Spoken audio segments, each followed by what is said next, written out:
யோகம் ஆன்மீக நண்பர்களுக்கு கவிதாவின் ஆன்மீக வணக்கம். இன்னைக்கு நம்ம எங்க வந்திருக்கோம்னு பாத்தீங்கன்னா, நாமக்கல் மாவட்டம் மோகனூரில் அமையக்கூடிய ஸ்ரீ இரட்டை பிள்ளையார் கோவிலுக்கு தான் வந்திருக்கோம். இந்த கோவில் எங்க இருக்குன்னு பாத்தீங்கன்னா, மோகனூர் கடைவீதியிலிருந்து ரைட் எடுத்து காவிரி ஆற்றங்கரை செல்லும் வழியில் அமைய உள்ளது. சுமார் 120 வருடங்களுக்கு முன்பாக அசல தீபேஸ்வரர் கோயில் நதிக்கரையில பொதுப்பணித்துறை சார்பாக அந்த கோயிலுக்கு வரும் பக்தர்கள் தங்கணும் அப்படிங்கிறதுக்காக அந்த அலுவலக செயற்பொறியாளர் மூலியமா ஒரு தங்கும் பயனர் விடுதி கட்டினாங்க. அந்த செயற்பொறியாளருக்கு திருமணமாகி பல வருடங்களாக குழந்தை பாக்கியம் இல்லாம இருந்திருக்காங்க. அந்த செயற்பொறியாளரும் பயனர் விடுதி கட்டுற சமயத்துல அவரோட நண்பர்கள், அதுக்கப்புறம் அந்த அக்ரஹாரத்தில் இருக்கக்கூடிய பெரியவங்க கிட்ட எனக்கு இந்த மாதிரி குழந்தை பாக்கியம் இல்லை அப்படின்னு சொல்லி ரொம்பவே வருத்தப்பட்டிருக்காரு. அதுக்கு அவங்க என்ன சொல்லியிருக்காங்க அப்படின்னா, இந்த இடத்துல இரட்டை பிள்ளையார் கோயில் கட்டி கும்பாபிஷேகம் செஞ்சு பூஜை பண்ணிட்டு வந்தீங்க அப்படின்னா கண்டிப்பா உங்களுக்கு குழந்தை பிறக்கும் அப்படின்னு சொல்லியிருக்காங்க. அதுக்கப்புறம் அவரும் அவங்க சொன்ன மாதிரியே இந்த இடத்துல இரட்டை பிள்ளையார் கோயில் கட்டி நம்பிக்கையா பூஜை பண்ணிட்டு வந்திருக்காரு. அடுத்த வருஷமே அவருக்கு ஒரு அழகான பெண் குழந்தை பிறந்திருக்கு. அதுக்கப்புறம் ஒவ்வொரு வருஷமும் தவறாம அவர் இந்த கோயிலுக்கு வந்துட்டு வழிபாடு செஞ்சுட்டு இருந்திருக்காரு. அதே மாதிரி உள்ளூர் மற்றும் வெளியூர் மக்களுடைய கோரிக்கைகளான தங்களுடைய மகன் மகளோட கல்வி, வேலை வாய்ப்பு, திருமண தடை, குழந்தை செல்வம், வீட்டுமனை வாங்குறது, வழக்கு சொத்து சம்பந்தப்பட்ட பிரச்சனைகள், உடல்நல பிரச்சனைகள், இது எல்லாத்தையுமே இரட்டை பிள்ளையார் சாமியை மனசார வேண்டி சிதற தேங்காய் உடைச்சிட்டு வந்தாங்க அப்படின்னா கண்டிப்பா அவங்களுடைய குறைகளை நிறைவேற்றி கொடுக்குறாரு. இப்ப கோயில் பாத்தீங்க அப்படின்னா சேதமடைஞ்சு எந்த ஒரு பூஜையும் நடைபெறாம இருக்குங்க. மோகனூர் ஐயப்ப பக்தர்களோட முயற்சியால ஸ்ரீ சபரி தர்மசாஸ்தா ஐயப்பனுக்கு கோயில் கட்டணும்னு இந்த இடத்துல இரட்டை பிள்ளையாருக்கும் பக்கத்திலேயே ஐயப்பனுக்கும் கோயில் கட்டுறதுக்காக இரட்டை பிள்ளையாருக்கு பாலாலயம் செய்து திருப்பணி வேலைகள் எல்லாமே நடந்துட்டு இருக்குங்க.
ஸ்ரீ இரட்டை பிள்ளையார் மற்றும் ஸ்ரீ சபரி தர்மசாஸ்தா ஐயப்பன் ஆலயம் திருப்பணி நடைபெற்று கொண்டு இருப்பதால் பக்தர்கள் தங்களால் இயன்ற நிதி உதவி, பொருளுதவி தந்து உதவும்படி தாழ்மையுடன் கேட்டுக்கொள்கிறோம்.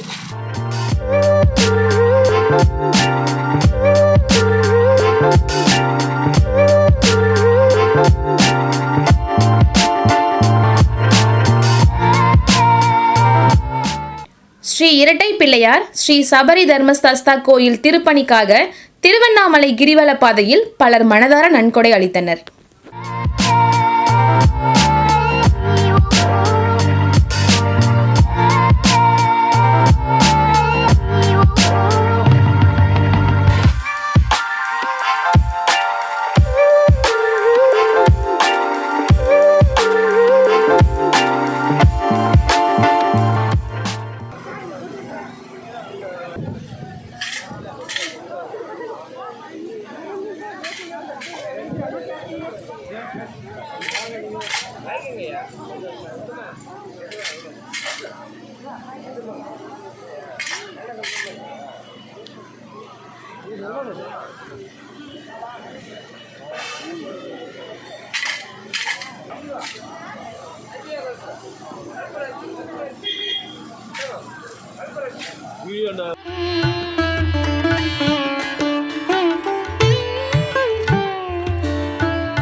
திருவண்ணாமலையில் பௌர்ணமி அன்று உண்டியல் மூலம் வசூல் செய்த நிதியுடன் முக்கிய நபர்கள் வழங்கிய நன்கொடையுடன் சேர்த்து இதுவரை நடந்த திருப்பணி விவரம். பேஸ் மட்டம் கல்கார வேலையுடன் சேர்த்து சுமார் 15 லட்சம் ரூபாயில் திருப்பணி வேலைகள் முடிந்துள்ளது. தற்சமயம் ஸ்ரீ இரட்டை பிள்ளையார் மேற்கூரை கேரள மாடலிலும், ஸ்ரீ தர்மசாஸ்தா ஐயப்பன் திருக்கோவில் கல்கார வேலை மேற்கூரை கேரள மாடலிலும் திருப்பணி வேலைகள் நடைபெற வேண்டி இருப்பதால் அதற்கு சுமார் 24 லட்சம் ரூபாய் நிதி தேவைப்படுவதால் பக்தர்கள் தங்களால் இயன்ற நிதி உதவி, பொருளுதவி வழங்கிட தங்களை வேண்டி கேட்டுக்கொள்கிறோம்.